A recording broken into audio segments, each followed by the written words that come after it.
Meu Senhor e minha Senhora. 1 Pedro, na carta de Pedro, no capítulo 2, no versículo 6, há aqui algo tremendo para a minha vida e para a sua vida. No versículo de número 6 em diante, nós temos escrito assim: por isso, é no capítulo 2, tá, de 1 Pedro. Por isso, na Escritura se diz: eis que ponho em Sião uma principal pedra angular, eleita e preciosa, e quem nela crer não será confundido. E assim, para vós, os que credes, é a preciosidade. Vou ler de novo. E assim para vós, os que credes, é a preciosidade. Mas para os descrentes, a pedra que os edificadores rejeitaram, esta foi posta como a principal da esquina, e como uma pedra de tropeço e rocha de escândalo, porque tropeçam na palavra, sendo desobedientes para o que também foram destinados. Mas vós sois a geração eleita, o sacerdócio real, a nação santa, o povo adquirido,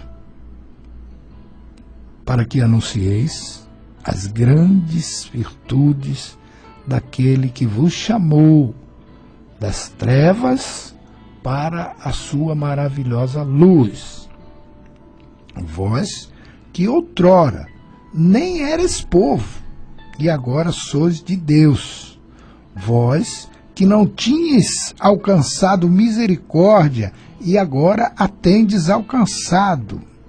Amados, exorto-vos como a peregrinos e forasteiros, que vos abstenhais das concupiscências da carne, as quais combatem contra a alma, tendo o vosso procedimento correto entre os gentios, para que naquilo em que falam mal de vós, como de malfeitores, observando as vossas boas obras, glorifiquem a Deus no dia da visitação.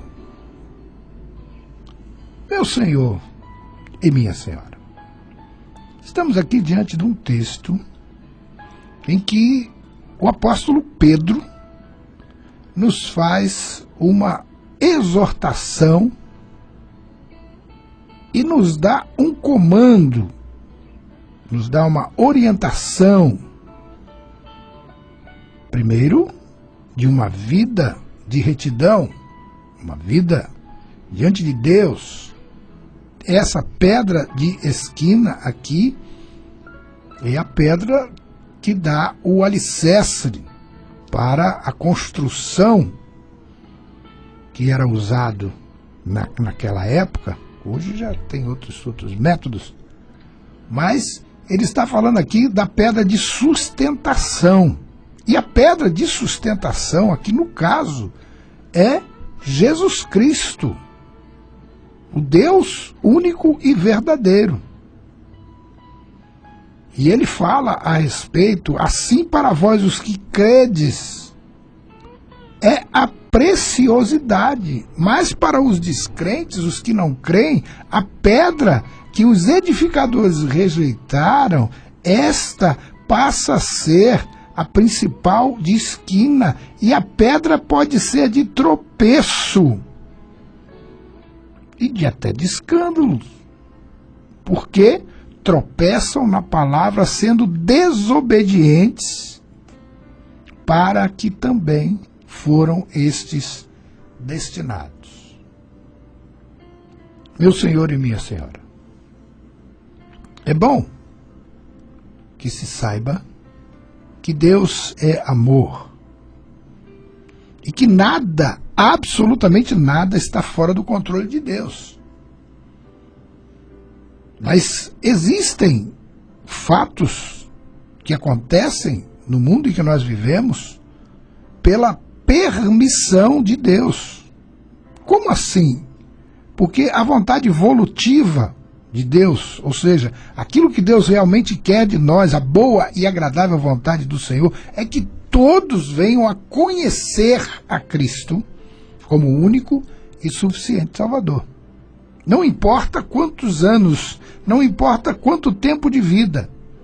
O importante é que, enquanto há vida, você creia e aceite o plano e o amor de Deus por você. Esta é a vontade do Senhor. Mas aqueles que não creem em Jesus, aí ele passa a ser um tropeço. Meu querido. Pedra de tropeço e rocha de escândalo, porque tropeçam na palavra, sendo desobedientes para o destino pelo qual eles foram eleitos. Por quê? Porque Deus amou o mundo de tal maneira que deu o seu Filho unigênito, para todo aquele que nele crê não pereça, mas tenha a vida eterna. Meu Senhor, você acha que Deus criou o ser humano tão perfeito como ele é, para viver apenas uma vidinha de 90, 100 anos? Não. Deus criou o ser humano e colocou dentro do ser humano a eternidade. Por quê? Porque ele criou o ser humano para seu louvor e glória. A excelência da criação. E olha o que ele fala aqui no versículo 9 para aqueles que creem. Mas vós sois a geração eleita, o sacerdócio real, a nação santa, o povo adquirido, para que anuncieis as grandezas daquele que vos chamou das trevas para a maravilhosa luz. Outrora, você não era povo. Agora, você e eu, nós, somos de Deus, alcançamos misericórdia. E agora alcançamos a salvação em Cristo. E aí, ele vai na sequência. Amados, exorto-vos como a peregrinos e forasteiros. Olha o que eu acabei de falar. Deus não criou você, Deus não criou eu para apenas 90 anos de vida. Olha só. Exorto-vos como peregrinos e forasteiros, que vos abstenhais das concupiscências da carne, que combatem contra o espírito. Sim, meu irmão, minha irmã, o homem desobedeceu e caiu. Por que Deus permitiu? Tudo está no controle de Deus. Mas ele também providenciou a salvação. E a salvação é Jesus Cristo. E ele veio a este mundo.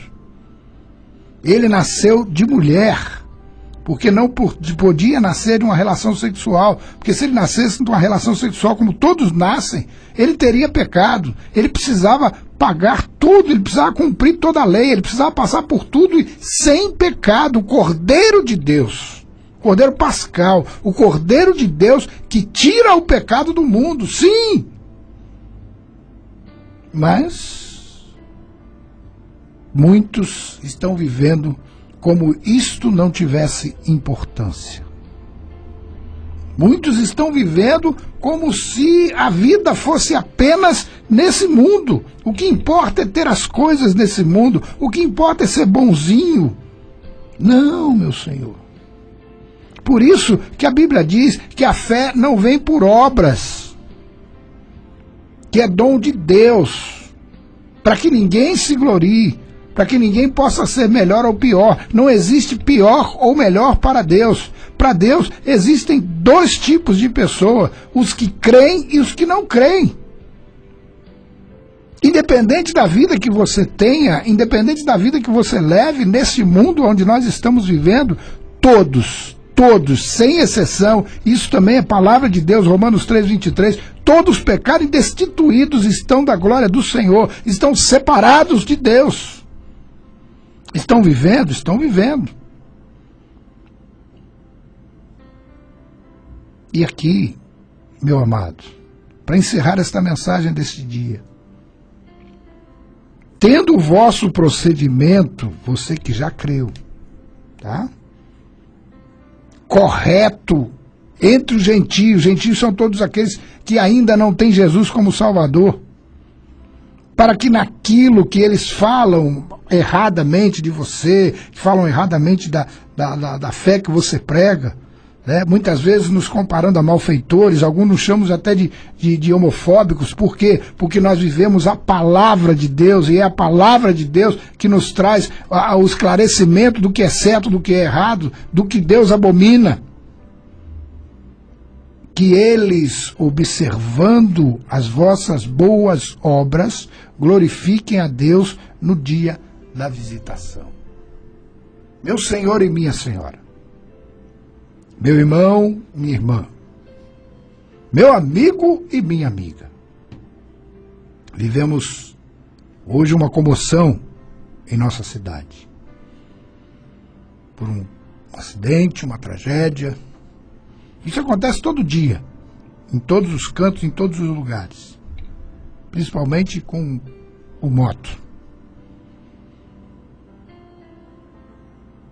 E nós hoje vivemos isso de pertinho de nós. Podemos experimentar o sentimento da perda. Mas isso, queridos, não pode ser apenas mais um. Isto pode nos servir de lição para que estejamos preparados e sabendo que a Bíblia nos diz que a nossa vida é como a flor, murcha e cai. E a Bíblia também nos diz que todos nós vamos passar pela eternidade. Agora, aonde nós vamos passar a eternidade? Isso tem que ser resolvido aqui, agora, hoje, enquanto você está vivo. Deus te abençoe, meus queridos e amados irmãos.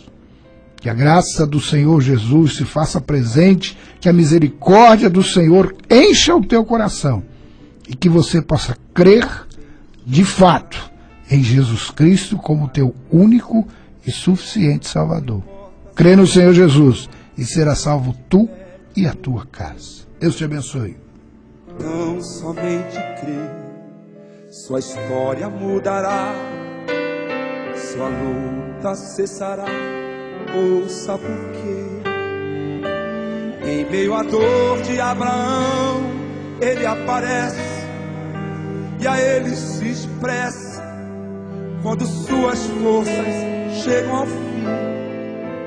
Declara: haja provisão, e acontece.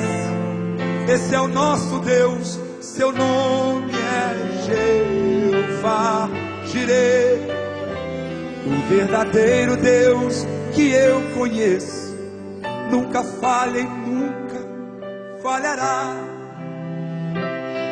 Ele tem nas mãos todo o controle, nada acontece fora do tempo. Esse é o nosso Deus, o Criador. Quem crê nisso, diga aleluia. Aleluia. Deus poderoso. Basta olhar na história e entender como ele fez com os discípulos. Ele fará por você. O mar se acalmará. Em meio à tempestade, ele se levanta e com sua voz ele faz aquele vento forte se acalmar. Declara: haja paz, e a paz se estabelece. Esse é o nosso Deus, seu nome é Jeová.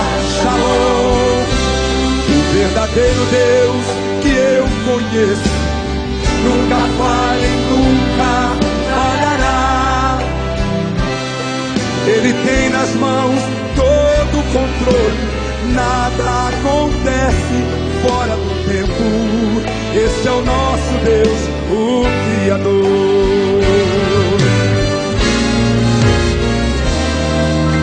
E com grande compaixão Ele se rende ao clamor da tua alma. Em nosso meio Ele está. E não importa quem o chame, se com fé clamar, sua enfermidade secará. O seu nome é Jeová, o verdadeiro Deus que eu conheço. Nunca falha e nunca falhará. Ele tem nas mãos todo o controle. Nada acontece fora do tempo. Esse é o nosso Deus, o Criador. Ele tem nas mãos todo o controle. Nada acontece fora do tempo. Esse é o nosso Deus, o Criador.